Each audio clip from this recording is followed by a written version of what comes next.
suppose I should go back to bed for a little bit. Try to grab the last vestiges of sleep. I believe I'm using that word correctly.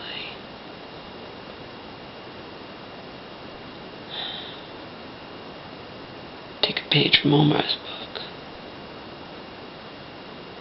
Fed him an hour early, big whoop to do. We were up.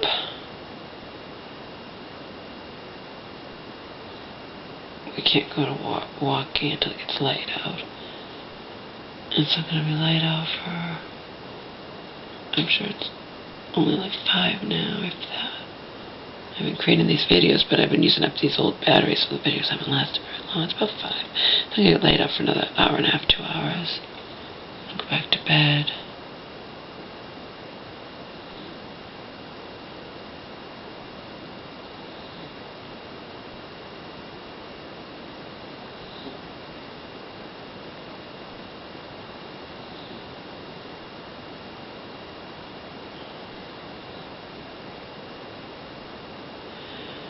I guess this aspect of my life you would call, I learned about that in my mom's Prevention magazine, an old one. They had a thing on memoirs, because the whole thing with my mom's, just this concentrated thing of the last 5 years would be, because memoirs could be any length, they don't have to be short, they could be any length, but they focus on one aspect of your life. An autobiography, obviously, another aspect of my life could just be my years with Donald and his mother. That would be a memoir, too. Whereas an autobiography incorporates your entire fucking life. You know what I mean? So, but a memoir focuses on one part. So I could have one memoir about my life existence with Donald and all that dysfunction. And again, you still try to make the best of it. And, 4 years in, if I met him in 1 and we got Omar in 7, so 6 years in, we tried to, change our lives, and just like someone might have a kid, I wasn't going to have any kids, so that would have been dumb anyway. Donald's mentally ill, I'm mentally ill, having a kid, 2 mentally ill, that's not good, I'm sorry.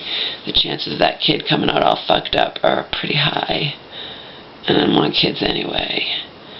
And he probably did want kids. He used to talk about, but I could have kids even up until like I'm 70, because it's different for men. If they still produce the sperm, they can, whatever. Like I wrote to Selena.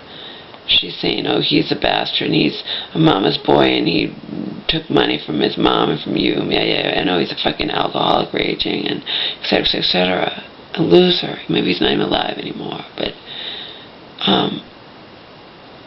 what does it say about me that I stayed with that loser for so many years? Remember, there are women who get in abusive relationships. I've met some of them in person and some of them online here. But they're not in those abusive relationships for a long, long time.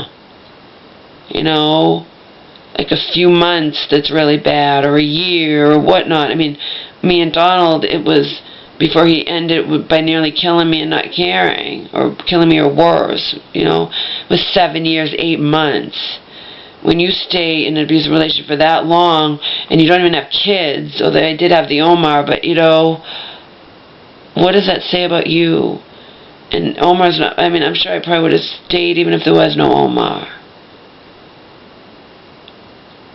But those last 2.5 years when, they were letting me stay, even though that was kind of dumb on their part, but again, how I felt was, I might be taking slight advantage of these people now, but look at all the fucking years that I covered more of the rent and I paid for everything because I was working full time and Donald was only getting his little Social Security disability, okay?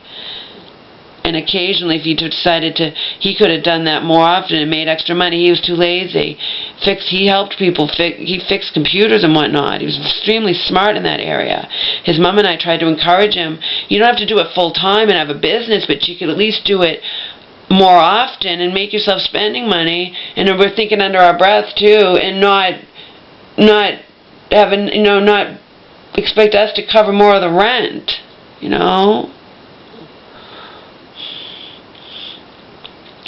To him, though, if I was working full-time and he was just on Social Security disability, obviously I had, more money than he did. Not way more. I wasn't making that much. I was working 40 hours a week, but still way more than you get on Social Security disability. And I paid for everything, the booze, our entertainment, and he would always not have enough for the rent. And that's what he does. He spends it on his computer toys, doesn't have enough, and I'd have to cover it like $100, But he went on and did the same thing when I was gone. He had his mom doing the same damn thing, And that's kind of worse to me, because at least I was his girlfriend, and a lot of times spouses, one makes more money than the other, but he did it to his mother. And I only found that out because when I got to move in with them, and I wasn't paying any rent, I went on welfare, I didn't have anything.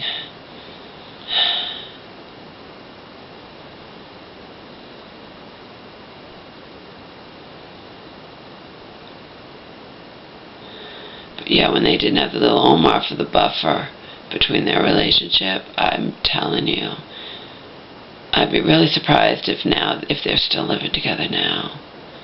It wouldn't surprise me if she, they have no Omar for the buffer. Omar's love, Omar's pure love. Omar loves him, loves her. She gets to think he's not such a bad person because she sees him showing Omar love, Imploded or exploded, that relationship, that mother-son, that dysfunctional. Oh my God. Without me there too to smooth things over. My caseworker in the shelter, one of them later said, she's like, you were never gonna, you were the in-between, you know what I mean? You weren't ever gonna fix that, and they just both, used you as he'd bitch to me about her, she'd bitch to me about him, and you were trapped in the middle, Laura, No wonder you went crazy.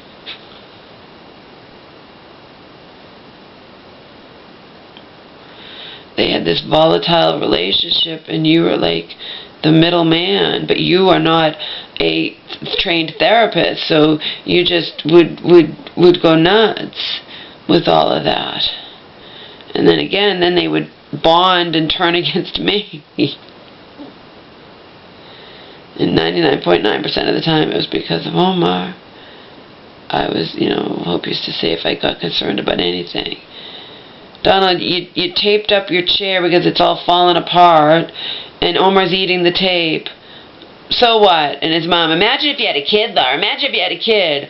Omar drank bleach because Donald left the water in the bleach. Imagine if you had a kid, Laura. Imagine if you had a kid. Anything I got concerned about, she would just think I was just being ridiculous, overprotective or whatnot, Donald left a whole pile of nails on the floor, and Omar was over exploring them. Omar would eat anything that goes in his mouth, And that, I didn't even say anything. I was so sick of it. At this point, like I said, I'm living under their good graces. And I knew it, they knew it, and neither of them let me forget it. And I filmed it, though, the goddamn pile of nails Donald left. He left on the floor. Omar could have eaten the nail and died. Imagine if you had a kid, Laura. Imagine if you had a kid. Imagine if you had a kid. She would do sarcastically. If I was concerned about things like that normal people would be concerned about. Omar's eating that sticky tape that you put all over your fucking chair because you're a cheap fucking bastard and you don't want to buy a new chair. Omar drank bleach that you left on because you were cleaning and you drank it because Omar threw up, and I said to Donald, why did Omar throw up? Oh, he drank the bleach. Fuck them both, seriously. Oh, it's a wonder I got out of that intact. And I didn't. All of this has fucked me up. My entire life has fucked me up big time, admittedly so. I don't imagine that I'll ever be in a romantic type relationship again, but like I said, I can at least have fun. I can at least, at some point, beach guy and foot guy, they were fun. So I can at least have fun and hopefully eventually have sex again. And, that's about all we can hope for at this point, because I am damaged beyond repair goods. my cousin recognized it. She wrote me this beautiful email, and it was pretty short, but it was like, you have never had a chance to heal. Between what you went through as a kid, and then everything you went through with Donald and his mother, and then our family, how they've treated you, you have never had a single opportunity to simply fucking heal. Remember, she only found out about this just a few months ago. She found out all kinds of things she never knew. All she'd ever gotten was from the rest of the family and all the way they poisoned me, and that includes the aunt who died. She would do it, like my cousin said, she would do it in a more kind manner than Auntie would, you know, Wicked Witch of the West would, but she would still do it. And they were all led by the nose by Auntie and all influenced. And again, also, I fucked up and made a lot of mistakes, but, you know, as far as cousins concerned, your family, and they just totally viciously turned against you. So any one thing could have fucked me up in my life, but all of those things, oh my God, I'm damaged goods. I'm a basket case. I'm admittedly so. Admittedly so.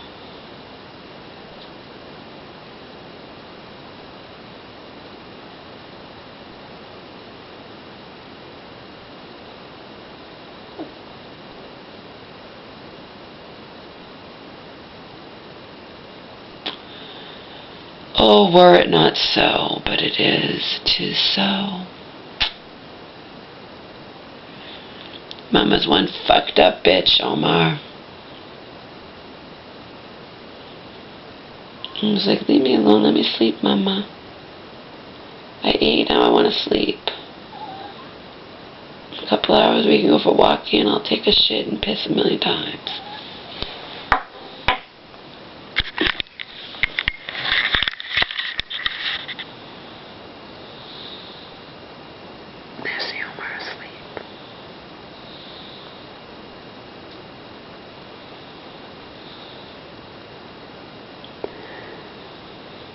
But guess what, people? Look where he is. If I want to go to sleep, that ain't gonna happen, is it? He's like right there, and I'm gonna have to move him.